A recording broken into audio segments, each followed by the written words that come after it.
taking the time to do this today. Of course. So my first question is, what about this character and this story made you want to be part of it? I really like political thrillers. I think that this one is eerily topical for the times that we are living in.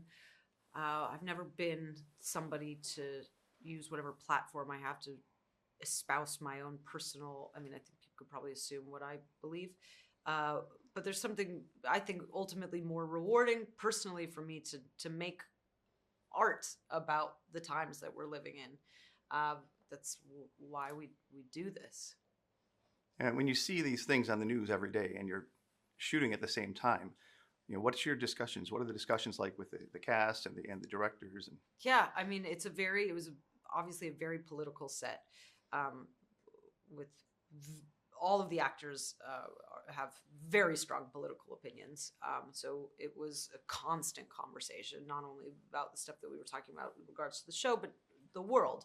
And then Eric Newman, our showrunner, is very dialed in politically. And then our other writers were Michael Schmidt, who's won Pulitzer Prizes for the New York Times, and Noah Oppenheim, who was the president of NBC. So these were not just, normal staff writers like on a TV show. These are very inner circle people at the highest levels of media. And so in a way it's comforting. You can talk to people who you think maybe know the answers more than the common man. And in other ways it's extra scary. I would definitely look to them for reassurance on some things, and was told some cold hard truths that did not make me feel better.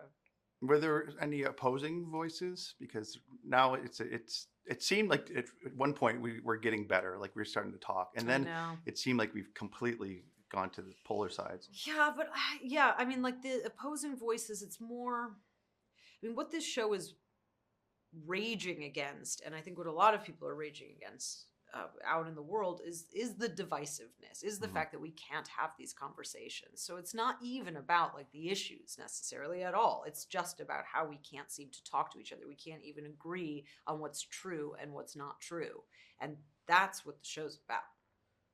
Yeah, you start a sentence and you're cut off before you can complete it, and wait, we didn't even have a chance to try to to come to a common ground. Absolutely, you've turned your back. It's a really scary, sad, and also kind of boring time that we're not allowing any people grace to learn things or learn new things or have their minds opened. It's this is what I think, this is what you think, you're wrong, I'm right, you're an idiot, I'm a genius.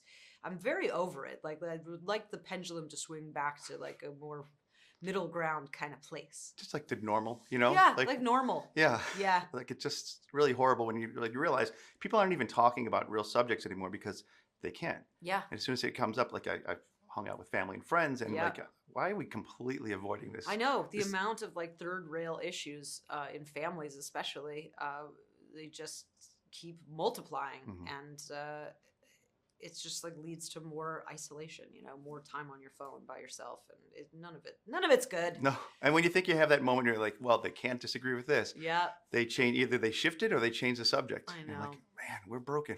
We're really broken. So thank you for reminding me with this TV series. Totally how broken we are. How broken and scary the world is. Yeah. But the good news is we're so deep into the broken phase that's gotta mean that the pendulum swing back to the other direction is closer than it was, I don't know, a year ago, maybe? I really hope so. Yeah, why not? So be optimistic. Wonderful. Yeah. All right, I'm going to go have a drink. Okay, go have 3. Well, thank you so much for your time today. Thank you so much.